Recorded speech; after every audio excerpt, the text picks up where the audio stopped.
इतना बोलते बोलते उसके आंखों से 2 बूंद आंसू लुढ़क कर प्रियांश के गालों पर गिर गया, जिससे प्रियांश कसमसाने लगा।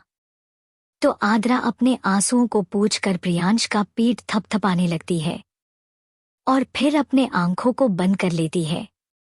अगले दिन सुबह के 10 बजे प्रियांश अव्यांशी के रूम में सोफे पर बैठकर अव्यांशी को घूर रहा था। वही अव्यांशी उसके सामने खड़े होकर उसे टुकुर टुकुर देख रही थी। वहीं उन दोनों के बगल में आद्रा कभी अव्यांशी के सीरियस फेस को देखती है तो कभी प्रियांश के। वही जब आद्रा को इतनी शांति नहीं देखा गया तो वह बोलेगो आगे क्या करना है? तो प्रियांश बोला, एंजल मुझे बस हॉर्स राइडिंग करना है। बस एक बार एंजल प्लीज मान जाओ हॉर्स राइडिंग के लिए।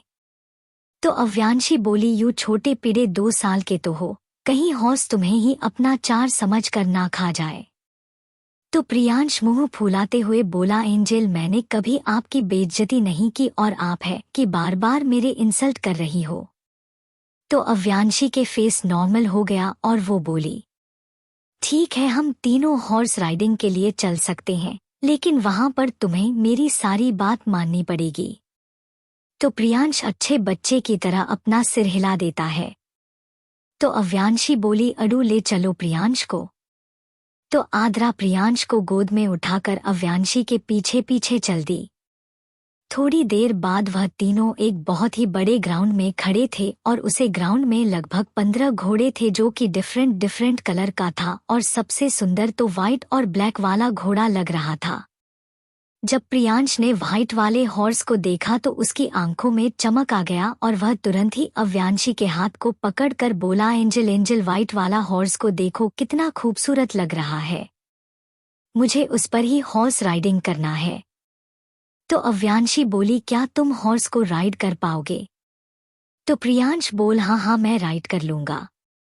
उसको ऐसा बोलते ही आद्रा प्रियांश के सर पर चपेट मारते हुए बोली, हॉर्स राइडिंग करने के लिए बड़े बड़े लोग भी डर जाते हैं और तुम तो इतना सा पीढ़ी हो, तुम कैसे हॉर्स राइड कर पाओगे? तुम मेरे पीछे बैठोगे और मैं हॉर्स राइड करूंगी, ठीक है। तभी उन्हें पीछे से किसी की आने की आवाज सुनाई दी तो वह तीनों पीछे मुड़कर देखे तो पाया कि एक 50 साल का आदमी व्हीलचेयर पर बैठा हुआ था, जो कि कोई और नहीं हर्ष खुराना थे। और उनके पीछे आदित्य अपने दोनों हाथों से हर्ष खुराना के व्हीलचेयर को पकड़कर उन्हें ला रहा था। और उनके पीछे पीछे नेहा खुराना, प्रिया खन्ना, मियां खुराना, राही खुराना, अक्स खुराना, वीर खुराना हॉर्स के करीब आ रहे थे। चैप्टर 96। वही उन सारे लोगों के देखकर आद्रा और अव्यांशी के सर चकराने लगा, क्योंकि वह लोग सिर्फ यहाँ प्रियांश के वजह से आए थे, लेकिन अब उन सारे लोगों को देखकर ऐसा लग रहा था जैसे अब यहाँ पर कोई ड्रामा होने वाला है। वही आदित्य ने जब अव्यांशी को यहाँ पर देखा तो वह थोड़ा हैरान हो गया, लेकिन तुरंत ही उसने अपनी हैरानी को छुपाकर व्हीलचेयर को धकेलते हुए आदित्य को अव्यांशी और आद्रा के सामने आकर खड़ा हो गया और बोला, डॉल आप यहाँ, वाट अ प्लेजेंट सरप्राइज। लेकिन अव्यांशी कुछ नहीं बोली। वही हर्ष खुराना बस एक तक आद्रा को देखे जा रहे थे। उन्हें देखकर ऐसा लग रहा था जैसे कि वह आद्रा में कुछ ढूंढ रही हैं। वहीं आद्रा को जब अपने ऊपर हर्ष खुराना के नजरों का एहसास हुआ तो वह थोड़ा हिचकते हुए बोली, सर आप क्या देख रही हैं? वही जब हर्ष खुराना के कानों में आद्रा की आवाज गई तो वह तुरंत ही आद्रा से अपनी नजरें फेरते हैं, लेकिन तभी उनका ध्यान अव्यांशी पर जा पड़ा। वो अव्यांशी को देखकर एक बार फिर वह अपने सोच में गुम हो गए। वही हर्ष खुराना के नजरों को अपने ऊपर फील कर अव्यांशी को गुस्सा नहीं आया, लेकिन उसे एक अलग ही एहसास हुआ। इसलिए वह थोड़े नरम आवाज में बोली, मिस्टर खुराना आप यहाँ? मैंने सुना था कि आपकी तबीयत ठीक नहीं है, फिर भी आप हॉर्स राइडिंग के जगह पर क्या कर रही हैं? वही अव्यांशी के मुंह से यह सुनने के बाद हर्ष खुराना के फेस पर स्माइल आ गई और वह बोले, वह क्या है ना बेटी, अब पता नहीं मैं कितने दिन जीऊंगा। और मैं जीना भी नहीं चाहता, इसलिए सोचा आखिरी वक्त में अपने पुराने दिन को याद कर लूं जब मैं और मेरे सारे दोस्त हॉर्स राइडिंग किया करते थे। वही हर्ष खुराना को इतना बोलता देख वहां पर सारी खुराना फैमिली हैरान रह गई, क्योंकि हर्ष खुराना बहुत कम ही बोला करते थे, क्योंकि वह ज्यादातर बीमार ही रहते थे और उस पर से जब कोई उनसे बात करता तो वह बस अपना हाँ और ना में मुंडे हिलाते। लेकिन आज तो एक नया अजूबा हो गया कि हर्ष खुराना किसी को जवाब दे रहे हैं। वही जब अव्यांशी ने हर्ष खुराना के मुंह से मरने वाली बात सुनी तो उसे अच्छा नहीं लगा। वही आद्रा भी अपनी आंखों में आंसू लाकर हर्ष खुराना को देख रही थी। तभी अव्यांशी फिर से बोली, वैसे आपको क्यों लगता कि आप ज्यादा दिन तक नहीं जाओगे? दिखने में तो हैंडसम बूढ़े लगते हो। तभी वहां पर किसी की गिरने की आवाज आती है तो सबका ध्यान आदित्य के पीछे खड़े इंसान अक्षत पर जाता है, जो कि हाथ में फाइल लिए आ रहा था। और अव्यांशी के हैंडसम बूढ़े वाले बात को सुनकर उसका फाइल छूटकर जमीन पर गिर गया। वही उसके फाइल गिरते ही रुद्राक्ष और विराज दोनों ही घूर कर अक्षत को देखने लगे। तो अक्षत जल्दी जल्दी फाइल को उठाते हुए बोला, सॉरी बॉस। और फिर अपने मन में बोला, यह लड़की तो सच में चपुंड चालक है। अभी बातों बातों में ही हर्ष सर को बुढ़ा भी बोल दिया और हैंडसम भी। तभी आदित्य रुद्राक्ष की ओर मुड़ बोला, मुझे तो लगा ही नहीं था कि तुम आओगे। चलो अब आ गए हो तो हॉर्स राइडिंग का मजा ले लो। तो विराज बोला, लेकिन मुझे यहाँ पर क्यों बुलाया? अच्छा खासा मैं अपने ऑफिस में बैठकर फाइल पढ़ रहा था। अभी उसने इतना ही कहा था, तभी उसका ध्यान आद्रा पर जाता है, जिससे वह चुप हो जाता है। तभी प्रियांश आद्रा को हिलाते हुए बोला, मम्मा मुझे हॉर्स राइडिंग करना है, चलो ना जल्दी। और वो जिद करने लगता है। तभी उसे कुछ आइडिया आया और वह हर्ष खुराना की ओर बढ़ा और जल्दी से उनके गोद में बैठकर उनके गले में दोनों हाथों को लपेटते हुए बोला, मेरे हैंडसम नानू, आप प्लीज मम्मा को दान दो और बोलो कि वो मुझे हॉर्स राइडिंग कराए। वही उसकी बात सुनकर सारे लोग बस आंखें फेर इस बच्चे को देख रहे थे, जो तुरंत ही जाकर हर्ष खुराना चिपककर उन्हें अपना नानू बना लिया। वही जब प्रियांश ने देखा कि उसके हैंडसम नानू उसे कोई जवाब नहीं दे रहे हैं तो वो तुरंत ही उनके माथे पर फिर दोनों गाल पर किस कर दिया। वही नेहा उसको किस करता देख जल्दी से हर्ष जी के पास आई और प्रियांश को हर्ष जी के गोद से उतारते हुए बोली, तुम्हें दिख नहीं रहा कि पापा का तबीयत ठीक नहीं है कि तुम उनके ऊपर चढ़ रहे हो? कहीं उन्हें मारने का इरादा है क्या? और वह तुम्हारे नानू नहीं है जो तुम उन्हें अपने नानू बुला रहे हो? तो प्रियांश नेहा के हाथ को झटकते हुए बोला, यू डर्टी आंटी, आपकी हिम्मत कैसे हुई मेरे प्यारे प्यारे बॉडी को छूने की? वही जब नेहा ने प्रियांश के मुंह से यह बात सुनी तो उसकी आंखों में गुस्सा आ गया और वह अभी कुछ बोलती उससे पहले ही हर्ष खुराना बोले, आद्रा इसे हॉर्स राइडिंग करवा दो। और नेहा यह मुझे नानू बोल रहा है, इसे अगर मुझे प्रॉब्लम नहीं है तो तुम्हें भी नहीं होना चाहिए, अंडरस्टैंड? वही उनके बात पर प्रियांश तुरंत ही खुश हो जाता है।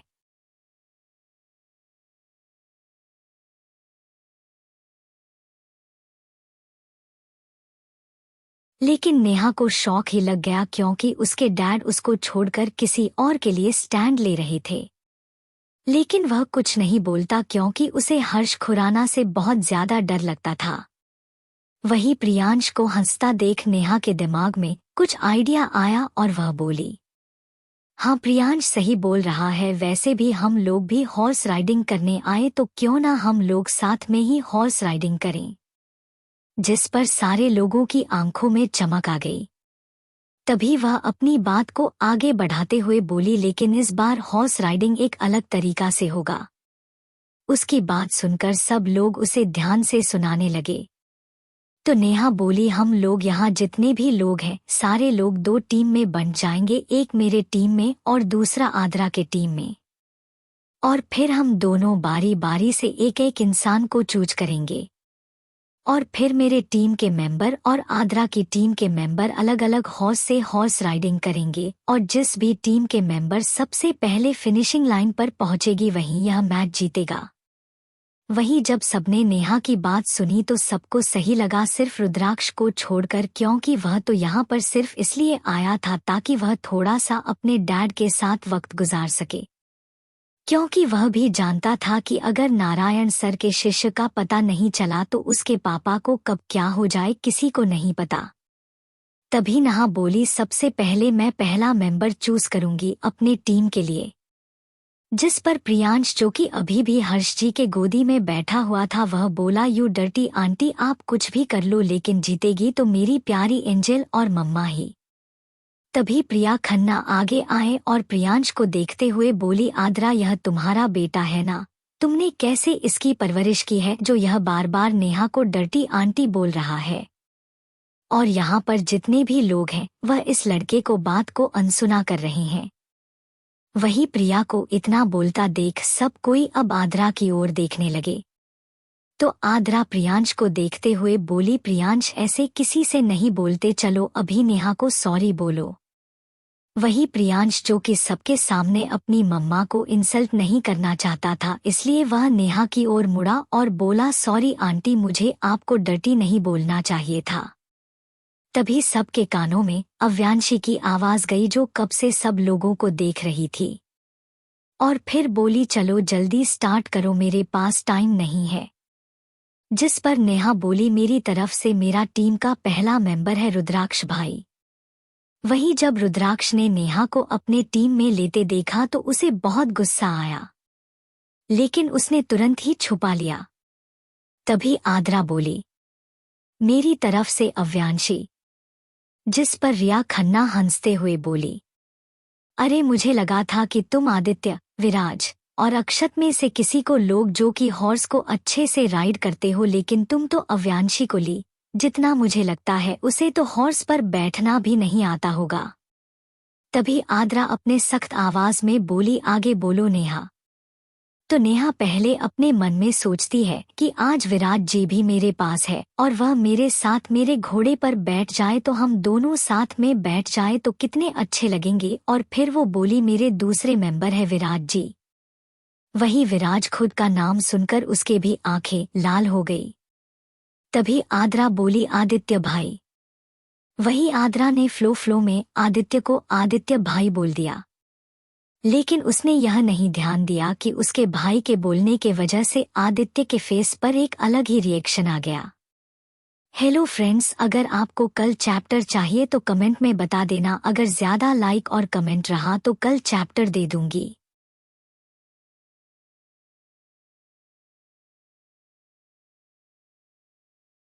Chapter 94। Hello friends, welcome to story की दुनिया। अगर स्टोरी पसंद आ रही है तो लाइक, शेयर, सब्सक्राइब और कमेंट जरूर कीजिएगा। अव्यांशी नारायण सर से मिलने के बाद सीधा राठौर मेंशन आकर अपने रूम में जाकर ड्रावर से सिगरेट निकालकर बालकनी में जाकर सिगरेट का कश लेकर सोचने लगी कि आखिर क्यों नारायण सर ने कहा कि उस फॉर्मूले में ही उस बॉक्स का पासवर्ड है।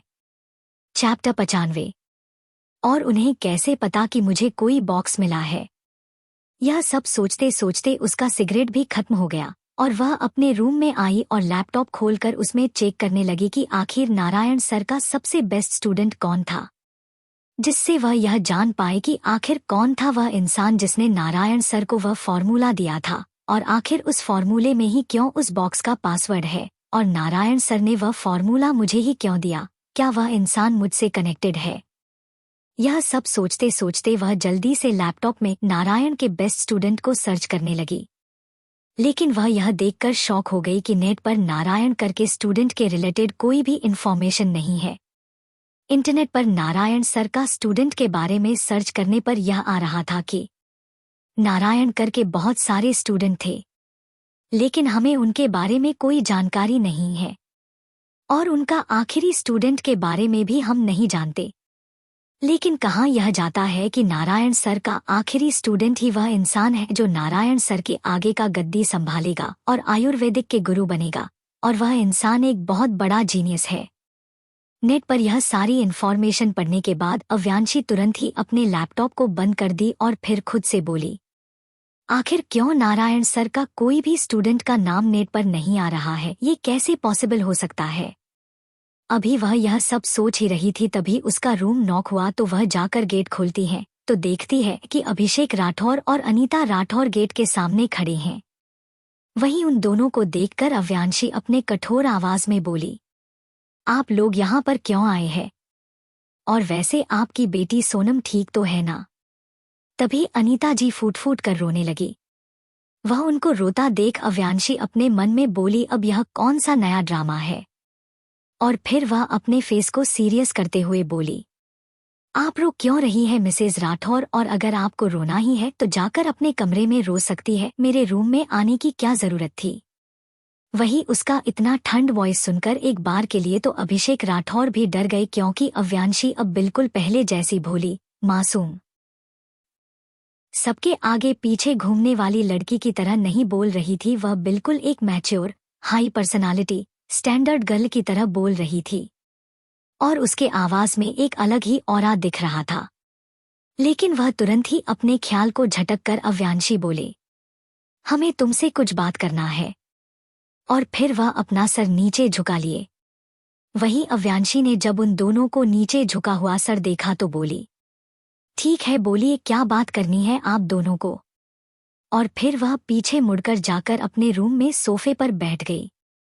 वहीं अव्यांशी के सोफे पर बैठता देख अभिषेक जी और अनीता जी ने एक दूसरे के फेस को देखा और फिर धीरे धीरे कदमों से अव्यांशी के रूम के अंदर चले गए। तो अव्यांशी बोली, स्पीक।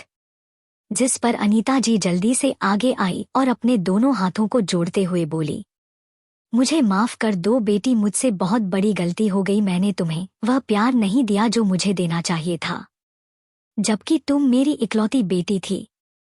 मुझे तो तुम पर अपना पूरा जिंदगी नौछावर करना चाहिए था, लेकिन मैं इतनी अभागिन माँ हूँ कि अपने ही हाथों से ही अपनी बेटी की जिंदगी को बर्बाद करने पर तुली हुई थी। प्लीज अव्यांशी बेटी, मुझे माफ कर दो।